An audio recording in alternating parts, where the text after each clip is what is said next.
Hello বন্ধুরা, welcome back to my channel.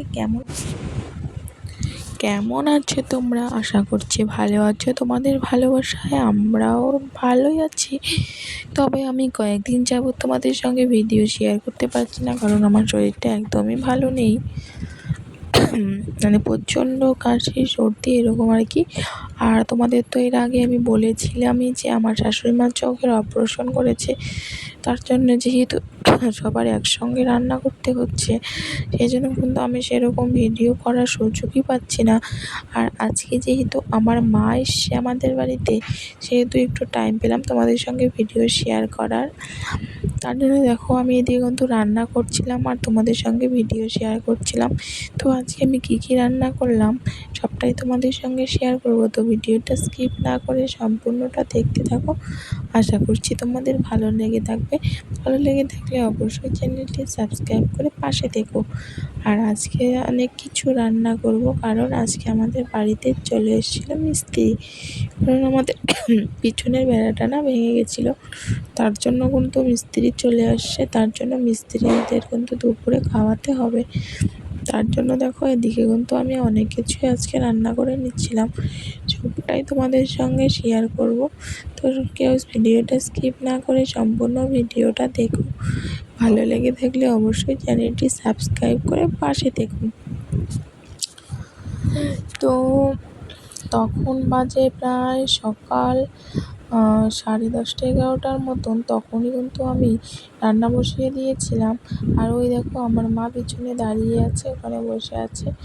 আর মা কিন্তু ছেলেকে নিয়ে আছে, আর আমি কিন্তু এদিকে নিশ্চিন্তে রান্না করতে পারছিলাম। কী বলো তো, একা হাতে সব কিছু করা না একদমই হয়ে উঠছিল না। তার জন্য কিন্তু আমি কিন্তু নতুন একটা যাতে আমার তো এক হাতে মোবাইল ধরে রান্না করতে হতো, তার জন্য কিন্তু আমি একটা ইসে কিনে নিয়েছিলাম, ওই যে মোবাইল রাখার স্ট্যান্ডগুলো কিনে নিয়েছিলাম। সেটাতে বসিয়েই কিন্তু আমি ভিডিওস করছিলাম। তো আমার না ইন্ট্রো দিতে মানে ভয়েস দিতে আর কি খুবই অসুবিধা হচ্ছিলো, কারণ আমার একটুতেই কাশি উঠে, সেই জন্য। তো কী করা যাবে, তোমাদের সঙ্গে ভিডিও অনেক দিন যাবত শেয়ার করিনি, তার জন্যে বললাম চলো ভিডিওটা তোমাদের সঙ্গে শেয়ার করি আজকে। এদিকে দেখো আমি ডাল সিদ্ধ করে রেখেছি, এদিকে কালকে মাছ এনেছিল সেগুলোকে ভেজে রেখে দিয়েছি। আর এদিকে কিন্তু আমি চাল কুমড়ো বসিয়েছি। আর রান্না হবে মূলো শাক আর পাঁপড় ভাজা, সাথে লেবু, শসা তো আছেই। তার সঙ্গে মাছের চচ্চড়ি রান্না করব। তো চলো দেখতে থাকো। এদিকে দেখো আমি চাল কুমড়োগুলোকে কিন্তু কড়াইতে কিছুটা তেল পাঁচফোড়ন দিয়ে, আর এখানে চাল কুমড়োগুলো দিয়ে দিয়েছিলাম, কারণ আমার মা আমার নিজের মা এত সুন্দরভাবে চাল কুমড়োগুলো কেটেছিল যে দেখো সেরকম কিন্তু আমার সিদ্ধ করতে কোনো ব্যাপারই হয়নি। ভাজাভাজি করতে করতেই কিন্তু সিদ্ধ হয়ে গেছিলো। তো দেখো আমি কিন্তু এদিকে ঢেকে ঢেকে সুন্দরভাবে রান্না করে নিচ্ছিলাম, কারণ চাল কুমড়ো যত ভাজবে অতই কিন্তু টেস্ট হয় খেতে। তারপরে এদিকে দেখো চাল কুমড়োটা ভাজাভাজি হয়ে গেলে আমি কিন্তু ডাল সম্বার দিব। তার জন্য কড়াইতে কিছুটা জল দিয়ে হলুদ লবণ দিয়ে কাটা দিয়ে দিয়েছি। তারপরে কিন্তু এদিকে আমি সম্বারে দিব।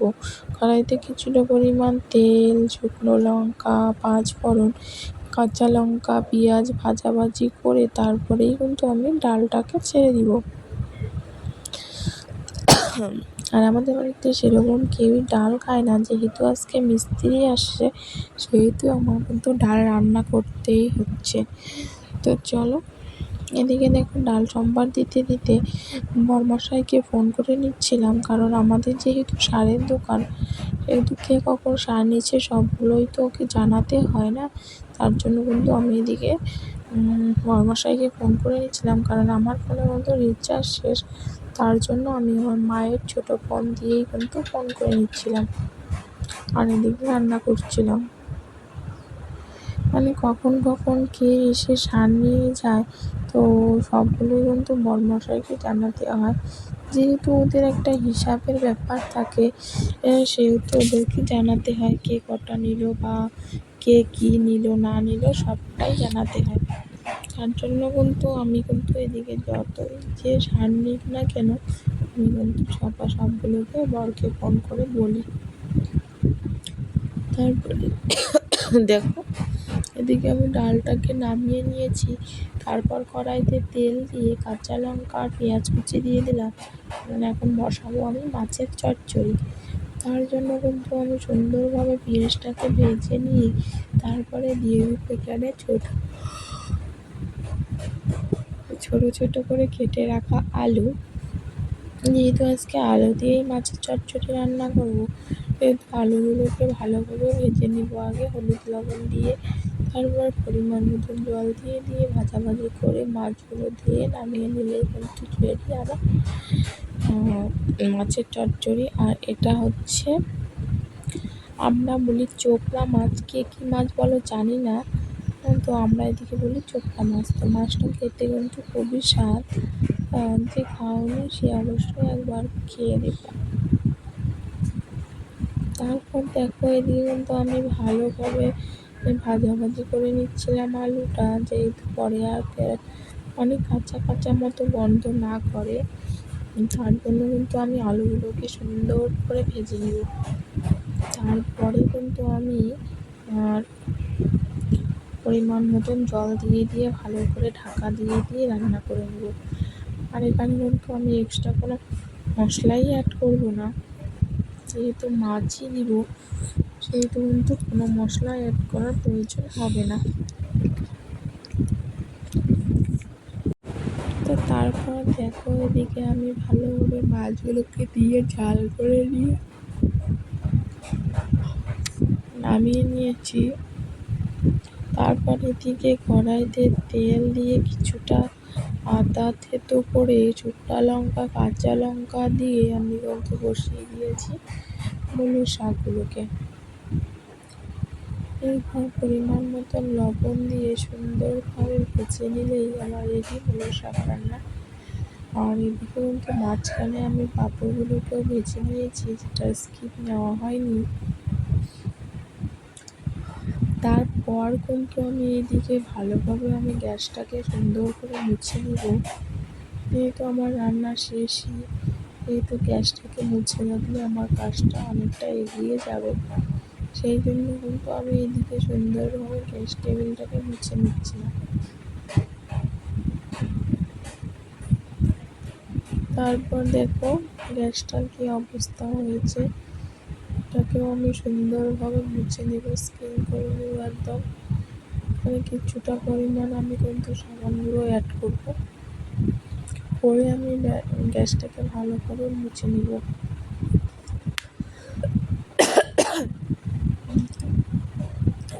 তারপরে এটাকে ভালো করে ডলে ডলে ডলে ডলে মুছে নেব। যখনকার কাজ তখন না করলে না একদমই ভালো লাগে না।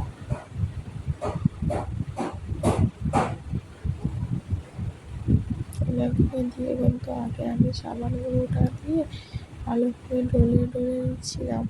তারপরে কিন্তু আমি আবার জল দিয়ে ধুয়ে ভালোভাবে মুছে নেব। তোমরা কে কীরকম করে গ্যাস মোছো অবশ্যই আমাকে কমেন্টে জানিও। আর আমি কিন্তু এইভাবেই গ্যাস মুছে থাকি।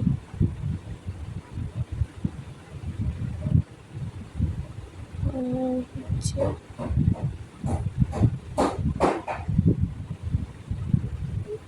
এরকম করেই আমি কিন্তু কাজগুলো করি। যেহেতু আমার মা এসছে, সেহেতু কিন্তু আমি কাজ করার সময় পাচ্ছি, নাহলে কিন্তু একদমই হয়ে ওঠে না আমার ভিডিও করা। তারপর দেখো, এদিকে আমি সুন্দর করে মনোযোগ সহকারে গ্যাস টেবিলটাকে মুছে নিয়ে তারপর কিন্তু রয়েছিল আমার আরও কাজ, যেগুলো জামা কাপড় কিছু ধুতে হবে, মেয়ের কিছু স্কুল ড্রেস ধুতে হবে। তারপর ভাবলাম যেহেতু কালকে কী যেন একটা আছে, মানে আমাদের মানে স্কুল হয়তো ছুটির মতন এটা কিছু আছে, সেই জন্য আজকে আমি আর ধুইনি, ভাবছি কালকে ধুবো। এদিকে দেখো ছেলে কিন্তু বারবার আমার কাছে চলে এসেছিলো। মা কিন্তু ওকে জোর করে ধরে নিয়ে যাচ্ছিল। আর এদিকে দেখো গ্যাস টেবিলটার নিচেও কিন্তু রাতের ফ্যান ট্যান পড়ে গেছিলো। তারপরেও কিন্তু